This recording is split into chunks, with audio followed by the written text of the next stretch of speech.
রাত গভীর হলে চারপাশে নেমে আসে এক অদ্ভুত নীরবতা। সে নীরবতা আমি শুনি শুধু নিজের নিঃশ্বাসের ভারী শব্দ। শূন্য ঘরের দেয়ালে ফাঁকে ফাঁকে জমে ওঠে অদৃশ্য প্রতিধ্বনি, যেন আমার মনের ভেতরে ব্যথাগুলোই প্রতিধ্বনি রূপ নিয়ে ফিরে আসে।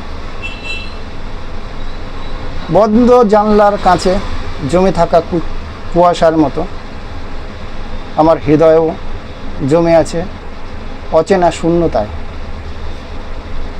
বন্ধুর অভাব, প্রিয়জনের অনুপস্থিতি, সব মিলিয়ে একাকিত্ব যেন হয়ে ওঠে প্রতিদিনের অবিচ্ছেদ্য ছায়া। তবু এই নিঃসঙ্গতার ভেতরেই লুকিয়ে থাকে এক অদ্ভুত সৌন্দর্য।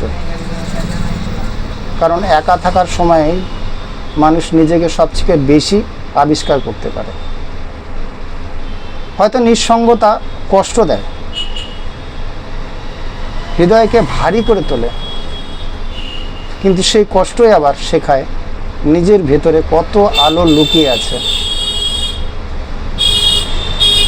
একা থাকার এই অনুভূতি হয়তো কারোর কাছে অভিশাপ, কিন্তু আমার কাছে এই এক নীরব কবিতা, যার প্রতিটি শব্দে আমি নিজেকেই খুঁজে পাই।